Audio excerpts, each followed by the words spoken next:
절을 읽어볼게요. 두 절밖에 안 되니까 시작. 잠시만요. 우리 고영이를 자 우리 9장 6절 한 목소리로 6절 시작. 왜냐하면 우리에게 한 아기가 태어날 것이기 때문이다. 하나님께서 우리에게 아들을 주실 것이다. 그의 어깨 위에 왕권이 주어질 것이다.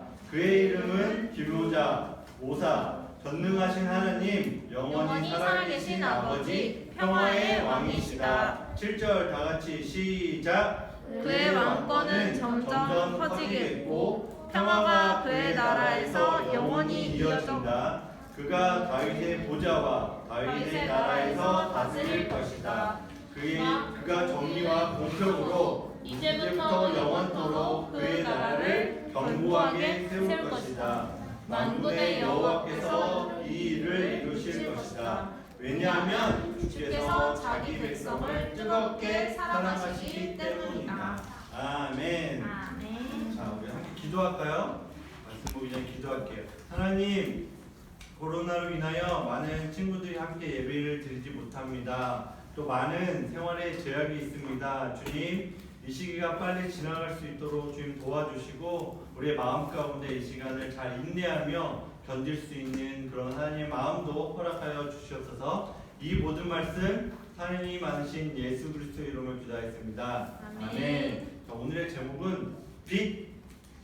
따라해볼까요? 시작. 2018년도에 태국에서 있었던 일이 하나 있어요. 굉장히 전 세계적으로 되게 유명했고 시끄러웠던 사건이 뭐냐면 짜잔 뭘까요? 이 친구들이 축구 선수예요.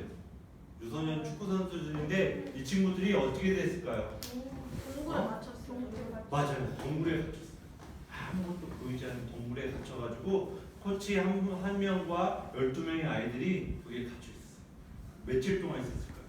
무려 18일 동안 거기에 갇혀있어요. 그런데 이 친구들이 나오려고 노력을 했을까요? 뭐 안 했을까요? 그 동굴에서 빠져나오기 위해서 했겠죠. 나 여기서 나오고 왜냐면 보이지도 않고 먹을 것도 없는데 어떻게 했어요? 나가려고 했지만 나올 수 있었을까요? 없었어요. 결국에는 다른 사람들이 가서 이 친구들 먹을 것도 주고 이 친구들 데리고 나올 수가 있었어요. 이것처럼 우리가 살아가다 보면은 우리가 스스로 하고자 하는 일이 있고 하고 싶은 일이 있는데 이게 안 될 때가 있어요. 이거 어떻게 해야 되지? 해야 되는 것들이 이처럼 그럴 때는 누군가의 도움이 필요하죠. 내가 이걸 하고 싶은데 안 돼. 높은 곳에 있는 걸 잡으려고 하는데 안 돼. 그럴 때 누군가 높이 올려주거나 사다리를 타고 올라가서 그걸 딱 잡아요. 이런 것처럼 내 스스로 할 수 없을 때 누군가가 도움이 필요해요. 근데 우리는 다 하나님의 자녀라고 이야기를 하죠. 하나님의 자녀. 우리는 하나님의 자녀인데 그러면 하나님의 자녀가 되려면 그냥 될 수 있을까요? 될 수 있을까요? 없을까요? 나 하나님의 자녀 될래요? 하면 다 하나님의 자녀가 될까요? 안 돼요. 그리고 하나님의 자녀로 살아가려면 해결해야 될 문제가 하나 딱 있어요. 뭘까요? 바로 내가 가진 죄의 문제를 해결해야만 해요. 근데 이 죄의 문제는 내 스스로 해결할 수 있을까요? 있을까요? 없을까요? 없어요. 죄의 문제는 내 스스로 해결할 수 없어요. 그러면 이 죄의 문제 어떻게 해결할 수 있을까? 오늘의 이 말씀을 통해서 한번 알아봤으면 좋겠어요. 우리가 오늘 읽은 말씀은 이사야가 유다 백성들에게 막 외치는 말씀이에요. 이때 유다 백성들은 어디에 있었다고 하냐면 오른쪽에 있는 거 세 가지 한번 읽어볼까요? 준비 시작. 고통의 땅, 어둠 속, 그늘의 땅. 유다 백성들이 저기 안에 살고 있다고 하는 거예요. 오늘 말씀에 보면 9장 말씀에 보면 이렇게 있어요. 이스라엘 백성들이 고통의 땅에 살고 있고 어둠 속에서 살고 있고 그늘의 땅에서 너희들이 지내고 있다라고 이야기를 했어요. 성경에서 이렇게 고통, 어둠, 그늘 뭐 이런 걸 얘기하는 것은 바로 죄에 대한 부분들을 이야기를 하고 있습니다. 자, 그러면 유다 백성들이 어떤 죄를 지었을까요? 자, 뭐라고 써있어요? 율법의 말씀을 따르지 않음. 맞아요. 하나님이 주신 그 말씀을 유다 백성들이 따르지 않았어요. 어떤 말씀이었을까요? 하나님이 너희들이 이거 지켜라 라고 얘기했는데 그걸 따르지 않았어요. 그게 보면 구약 성경에도 나와있지만 신약 성경에 예수님이 이걸 다시 얘기했어요. 짜자잔 뭐라고 했냐면 내 마음과 뜻을 다해서 주 하나님을 사랑해라. 그리고 그 하나님을 사랑한 것처럼 그 이웃을 사랑하라라고 이야기를 했어요. 자, 우리가 보통 죄라고 하면 뭐예요? 뭐 거짓말하거나 물건 훔치거나 다른 사람 괴롭히거나 막 이런 것들을 죄라고 생각하는데, 이 말씀의 근거에서 보면 하나님을 가장 먼저 두고 그 다음에 이웃을 두고 그 다음에 나를 두고 살아가는 것, 하나님을 내 마음에 두고 이렇게 살아가는 것을 이해해야 되는데, 여기에서 이걸 따르지 않았다라고 하는 건 뭐냐면 내가 제일 먼저, 하나님 필요 없어, 내가 먼저고 그 다음에 뭐 이웃, 그 다음에 하나님, 이렇게 순서를 뒤집어 놓는 것, 이것조차 죄라고 하나님께서 이야기를 하고 있는 거예요. 혹시 이 중에 내가 먼저야, 내가 중심이 돼서 내가 세상의 주인이야, 내가 세상의 주인공이야 라고 생각하고 살아가는 친구들이 있나요? 그런 친구들이 있다면 이 시간 그런 생각들을 바꿔야 돼요. 그런데 이게 내 생각대로 바꿔줄 수가 없어요. 왜냐하면 아까 본 것처럼 동물 속에 갇혀있던 그 13명이 막 나오고 싶어도 내가 나올 수가 없었잖아요. 그 어둠 가운데서 그냥 벗어나고 싶지만 벗어날 수가 없었어요. 그것처럼 이럴 때 필요한 게 있어요. 만약에 생일 파티, 친구의 생일 파티에 초대받아서 딱 갔어요. 갔는데 그 내가 좋아하는 아이스크림이 딱 들고 나왔어. 그럼 어떻게 해야 돼요?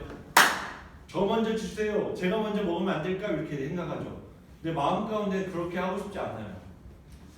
우리 친구들 생일이니까 이 친구가 먼저 주고 나는 좀 나중에 먹어도 되겠지라고 생각하지만 나도 모르게 손이 딱 올라가서 저 주세요, 저 먼저 주세요 라고 할 수 있어요. 그럼 나도 모르게 그렇게 되는 거예요. 그래서 나 스스로는 그런 죄의 문제들을 해결할 수 없는 거예요. 그래서 우리에게 필요한 게 뭐가 있다? 바로 예수님이 필요하다는 거예요. 어둠 속에 있을 때 그곳이 어둠이 물러가게 하려면 뭐가 있어야 되죠? 빛. 그렇죠. 이런 빛이 있어야 돼요. 그런 것처럼 죄에 빠진 우리를 죄에서 건져내려면 바로 예수님이 우리에게 필요하다는 것을 오늘 말씀 가운데 이야기를 하고 있습니다. 이렇게 하나님이 우리가 어둠 가운데 있을 때 예수님이 우리에게 오셨어요.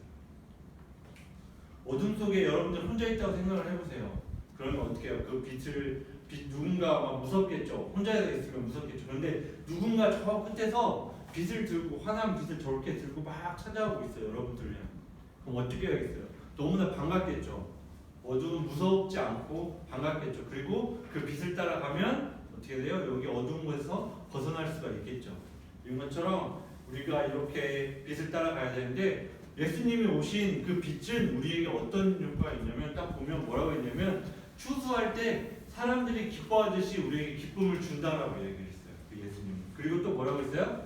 전쟁에서 빼앗은 물건을 다른 사람에게 나눠줄 때처럼 기쁨이 있다.